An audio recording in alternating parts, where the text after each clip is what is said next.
어떻게 다들 책은? 다 읽었습니다. 오, 브라보. 자, 그러면 우리 책 읽으신 우리 엄마 공님, 그 다음에 오늘 안 올려다가 온 아, 진짜요? 왜요, 왜? 왜? 아, 논문이 너무 뜨겁게 타고 있어서 발등에서. 그럴 때일수록. 그럴 때일수록. 맞아. 물을 좀 바쁠수록, 던져야 돼. 맞아요. 바쁠수록 돌아가라. 자, 그러면 마지막으로 윤지님, 저 이렇게 순서대로 시작하겠습니다. 4장, 동력은 해, 선역은 비, 좌우 전환부터 시작하겠습니다. 시작해 주시죠. 저부터 읽으시라는 거였죠. 그럼요. 좌우선은 나는 읽어야 할 것을 잃어야 할 것을 잃었고 되찾아야 할 것을 되찾았다. 우리들의 비극의 책임을 맨 먼저 져야 할 사람은 바로 나 자신이며 결코 당신이 아니라고 생각합니다. 왜냐하면 당신과의 결혼을 승낙했을 때 내게는 우정과 감사의 마음이 있었을 뿐 애정은 갖고 있지 않았기 때문입니다. 나는 울면서 어제와 헤어지고 싶다. 울어라 좌우전환. 내가 잃어버린 것을 위해서 울어라. 좌우전환. 내가 얻은 것을 위해서 울어라. 소리를 지르며 울어라. 순애에게 답장을 쓰지 않으면 안 된다. 그녀와 허증푸에게 말해야만 한다. 축하한다고. 자네들을 진심으로 축복한다고. 그리고 한이에게도 편지를 써야지. 그 아이에게는 이렇게 말해야지. 하나, 사랑하는 내 딸. 나는 나의 영혼인 너를 되찾았단다. 눈물이 뺨을 타고 흘러내린다. 나는 그것을 닦을 생각은 없다. 어떻게 닦을 수가 있단 말인가. 잃어야 할 것을 잃고 되찾아야 할 것을 되찾은 것이다. 눈물을 흘리는 것은 당연하지 않은가. 낡은 것이 끝나고 새로운 것이 시작된 것이다. 눈물을 흘리는 것이 당연하지 않은가. 눈물이 펼쳐놓은 편지지 위에 떨어졌다. 그 편지지에 나는 썼다. 순애, 나의 친구에게. 여기까지. 저는 마치 드라마를 보는 듯한 기분으로 읽었습니다. 이렇게 한 편 나눠진 것도 이제 한 편 끝나고 뭐 이렇게 그 다음 편 보는 느낌이었고 또 이렇게 감정적인 어떤 약간 애정 드라마처럼 멜로처럼 이렇게 이런 그게 이 말 좀 하지 왜 말을 못해 한다고 말을 하라고 막 이런 마음으로 막 응원하며 이거 잘라 막 이러면서 이제 드라마 보듯이 답답해 막 옛날 드라마 있죠. 요즘은 대놓고 막 말을 하는 드라마인데 이게 시대의 삶이 반영이 된 것 같더라고요. 옛날 드라마처럼 그런 이제 드라마 보는 덕으로 되게 집중해서 되게 재미나게 봤어요. 이 한 주 미뤄진 덕에 감정 그거 묘사가 되게 좋았고 마음을 이제 한 챕터별로 이렇게 탁탁 나눠져 있으니까 그 사람 속마음을 따로 나 혼자만 이렇게 보는 느낌이 들어가지고 또 재밌었고 그리고 저는 마르크스주의 이거 대학교 다닐 때도 뭐 대충 우리 시대는 약간 끝물이었던 데다가 그냥 단체로 나가서 머리 쪽수 채우고 그냥 이렇게 아싸 뭐 하라 뭐 뒤에서 따라 하라 막 이렇게만 하다가 오는 입장이어가지고 마르크스니 뭐니 읽은 적이 별로 없었어요 저는. 그래서 잘 몰랐는데 여기가 마르크스주의가 결국 휴머니즘이랑 이렇게 연결된다. 마르크스가 주창했던 게 계급 투쟁을 해서 결국 싸워서 뭐 전복을 시키려고 했던 그런 게 아니라 결국 원하는 거는 휴머니즘이다. 우리가 이제 그러니까 다 같이 모든 인간이 다 같이 잘 인간답게 살고자 하는 걸 지향했는데 그랬구나라는 그거를 딱 꼭 집어줘서 전 되게 또 좋았고 근데 그런 걸 계급 투쟁으로 이게 변질이 된 거잖아요. 그러니까 그 정치나 권력을 가지고 있는 사람이 자기의 사사로운 개인의 이익에 맞게 이것만 똑 떼서 그러니까 끝까지 잘 읽어보지를 않고 그 한 부분만 계급 투쟁 뭐 이것만 해서 그거에만 집중을 해서 이렇게 사단을 내고 이렇게 무차별하게 죽이고 결국 인간인데 그렇게 인간을 도구화해서 자신의 사사로운 목적만 취하고 인간을 거의 인간성 말살을 시킨 그거는 요즘 세대에도 지속되고 있지 않은가. 우리나라에서도 보면 좌파니 우파니 이것도 다 결국 우리가 원하는 거는 다 똑같고 이념적인 어떤 그거는 다 한 마음 한 뜻일 것 같은데 그 정치를 이용하는 그 사람들의 그거에 따라 북한 남한으로 나눠진 것도 북한 인민이나 우리 국민이나 다 똑같은 마음일 텐데 우리는 이런 사상의 어떤 편협된 그리고 확실한 그 사람들의 어떤 그 확실함 때문에 이렇게 나뉘어지고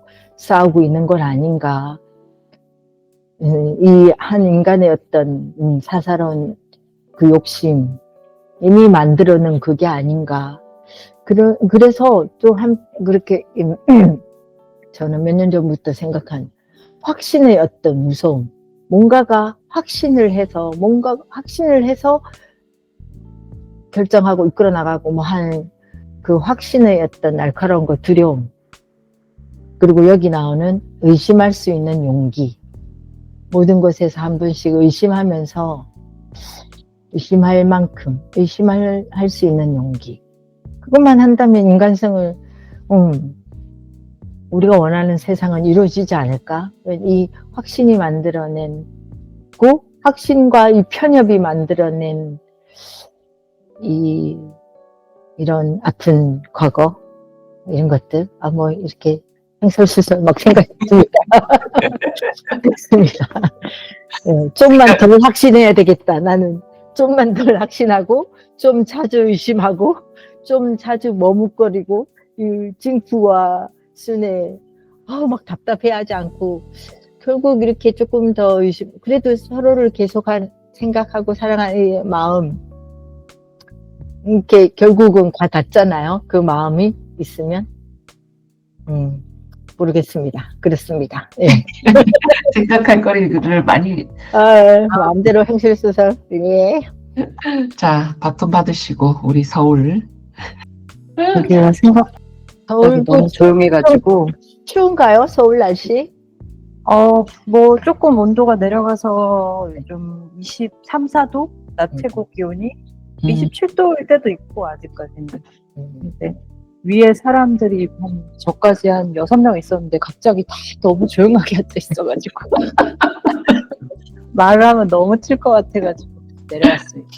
내려오니까 여기 신당역 근처. 신당? 예. 신당역. 여기 보이는 하얀 건물이 제가 요즘 자주 가는 도서관. 신당 누리. 신당 뭐요? 신당, 그러니까 동사무소? 신당 누리센터라고. 약간 그게 도서관도 있고 막, 그런 여러 주민센터 가지. 같은 거. 주민센터 같은 거. 나 신당 자주 갔었는데 왔다 갔다. 여기 핫해요, 요즘. 그 시장도 네. 막 중앙시장. 젊은 애들이 중앙시장. 네. 되게 막 맛집 많이 생겨가지고 주말에 막 먹석먹석 복작복작하고. 아무튼 저는 어쨌거나 이 소설을 반쯤 못 읽고 이렇게 건너뛰긴 했는데 그래도 옛날보다는 훨씬 더 여유 있게 읽을 수 있었던 것 같고 그리고 약간 옛날에는 내가 뭘 봤지? 기억이 잘 안 나는데 굉장히 답답한 인상만 남아 있었던 것 같은데 이제는 좀 다른 근데 그러기나 저러거나 어쨌거나 1980년도에 쓰여진 소설이니까 지금 벌써 2025년이잖아요.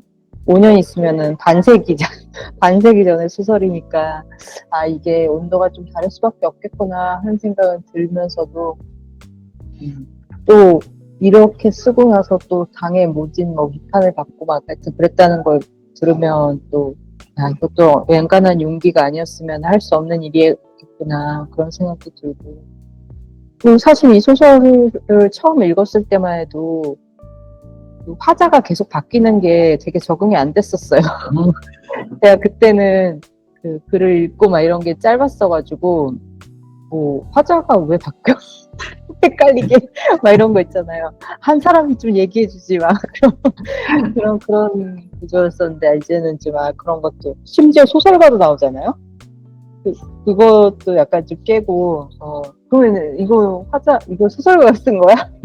막 약간 되게 뭐랄까 다양한 시도를 하는구나 라는 생각이 들었고 근데 여전히 좀 뭔가 이상에 대한 되게 굳건한 믿음을 가지고 있다. 이 시대만 해도 그런 생각도 들고 엄마 곰님도 얘기하셨지만 그러니까 되게 극단적으로 바라보게 하는 인간을 이렇게 총체적으로 바라보지 않고 되게 한 구석만 이렇게 해가지고 그거를 이상인 것처럼 하고 왜곡하고 이런 게 저는 요즘 약간 좀 한국 사회에서도 좀 그런 거 아닌가 싶어가지고 저는 모르겠어요. 왜 제 유튜브 채널에 그런 것들이 자주 뜨는지 모르겠지만 막 부동산 이런 것들 얘기할 때도 요즘 뭐 정책이 이명박이라 이재명 부동산 정책에 효과가 있냐 없냐 막 이런 거 얘기하는데 무슨 강남 어디가 뭐 그래도 계속 오르고 있고 어쩌고 뭐 어떤 교수가 나와서 뭐 어쨌거나 양극화는 어쩔 수 없는 현실이고 막 이렇게 얘기하는데 온 나라 사람들이 상위 1%가 사는 집값에 모든 관심을 쏟아야 되지? 쓸데없다. 아니 거기 살면 좋대? 왜 그걸로 그 미디어가 도배가 되고 왜 그래야 되는지 너무 짜증이 나는 거예요. 아무튼 그런 생각이 들었네요. 이걸 보면서 뭔가 양극단은 정말 너무 인간성의 다양한 면을 인식에서 사라지게 만드니까 그게 너무 참 아쉽고 그런 생각이 들어요. 아무튼 그리고 마지막 그 작가의 변은 지금 논문을 마무리하고 있는 시점에서도 뭐랄까 공명을 주는 부분이 조금 있어가지고 항상 그 논문이라는 게 자기를 지워야 되고 어쩌고 뭐 그렇게 하긴 하지만 그게 진짜 힘들어가지고 그래서 내 눈엔 되게 크게 보이는 것들이 있는데 걔들한테 얼만큼의 자리를 내주는 게 맞느냐로 되게 고민하는 부분에서 항상 진도가 안 나가거든요. 지금도 약간 그런 것들로 좀 고민하고 있는 부분이 있었는데 그냥 대충 마무리하고 끝내야겠다로 이제 좀 넘어가고 있긴 하지만 그게 참 쉽지는 않고 근데 어쨌거나 이 작가는 그거를 이렇게 그러니까 비비안 고닉하고 약간 비교를 하게 되는데 자전적 소설, 그 자전적인 에세이. 그러니까 약간 순애가 사실은 이 소설에 대해서 엄청 부각이 되잖아요. 그러니까 되게 이상화된 인물이라는 생각이 드는데 제가 물론 책을 다 읽지는 않아서 확신을 가지고 얘기하지 못하겠지만 전 작가가 자기 자신을 굉장히 투영하고 있다고 느꼈거든요. 근데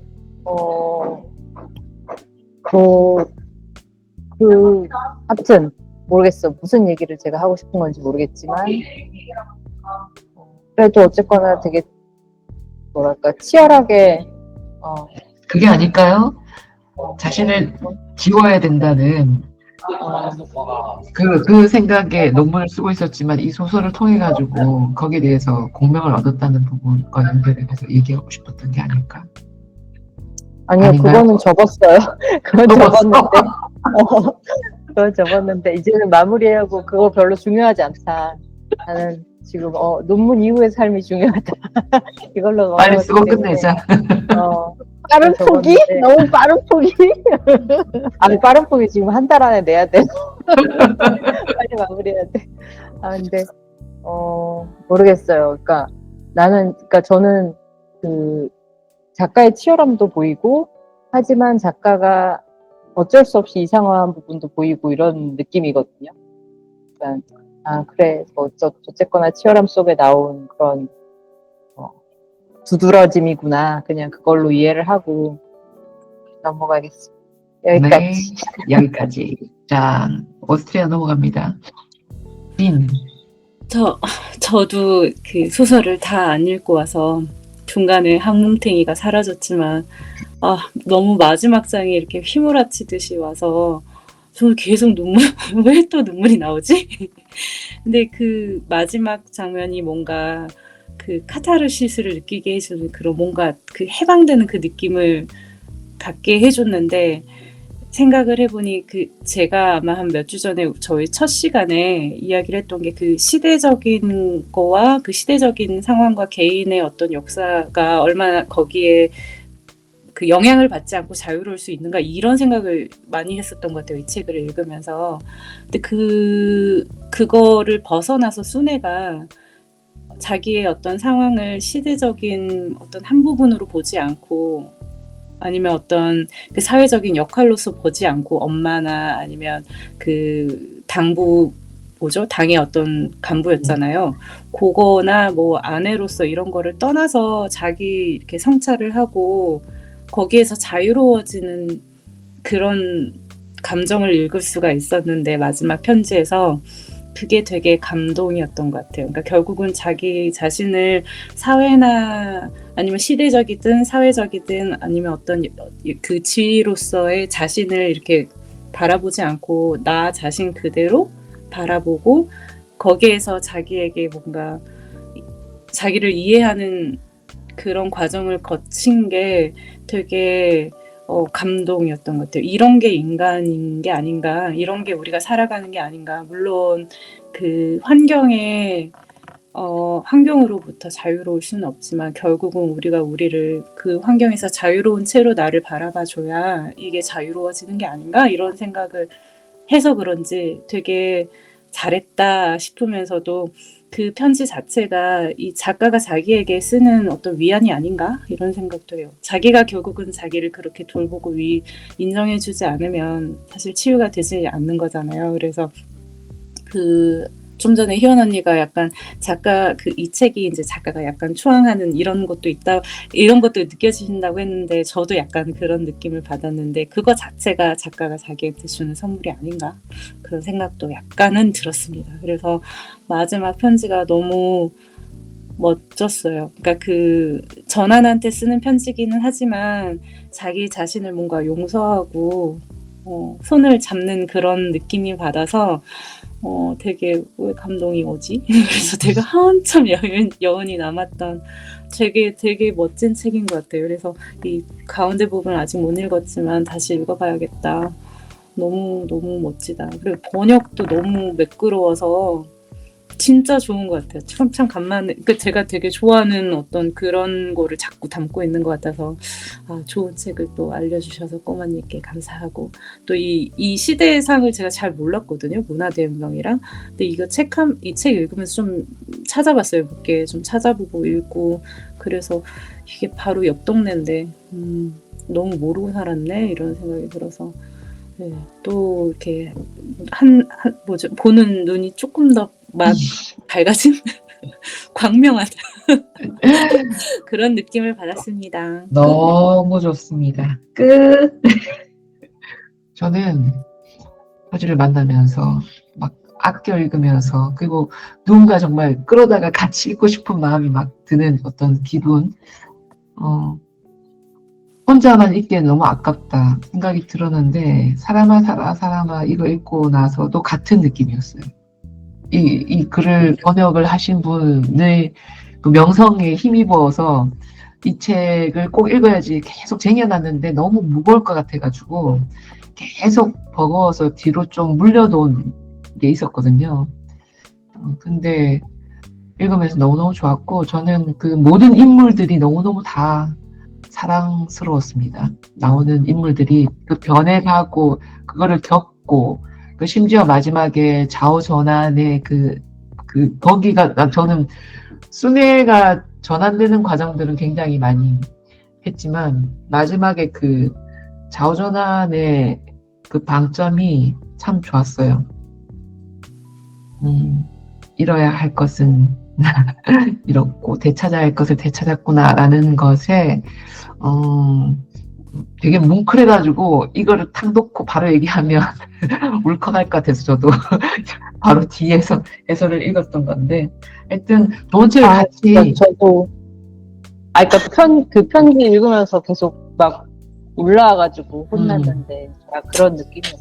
저 계속 울고 있었잖아요. 네, 여기는 막 눈물 닦고 있었고 그래서 정말 이런 좋은 사람들의 이야기들 그리고 사실은 뭐 좋은 사람들이 바로 만나가지고 뭐 멋진 사랑을 오래 길게 하는 해피엔딩도 너무 좋지만 그 중간중간 그 각고의 노력 끝에 모든 그 힘든 상황을 겪고 나서 이렇게 만나게 되고 각자의 결정을 하고 이런 것들이 저는 더 이렇게 와닿았던 것 같아요. 그래서 더 이 소설이 더 울림이 더 크지 않았나 저한테는. 그래서 또 더 많은 사람들과 이 책을 다시 한번 또 읽어봐야지라는 생각도 들었습니다. 예. 오늘 또 마지막까지 함께 해주셔서 너무너무 감사하고 이 바쁜 중에 너무 쓰는 중에 와주셔서 너무 감사해요. 너무 화이팅, 화이팅, 화이팅. 파이팅! 우리가 아주 그냥 기를 불어넣어 줄 테니까 자 우리 기너가면서 자 한번 찍어봅시다. 원, 투, 기를 쏩니다. 쫙 넣어서 쏘서. 기를 쫙 넣어서 드렸습니다. 하여튼 우리 또 다음 주에 또 시작하죠.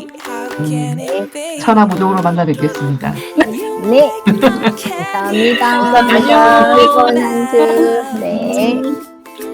When you take my hand and I am under your spell, baby, I crave your affection. When I stepped in, sweet.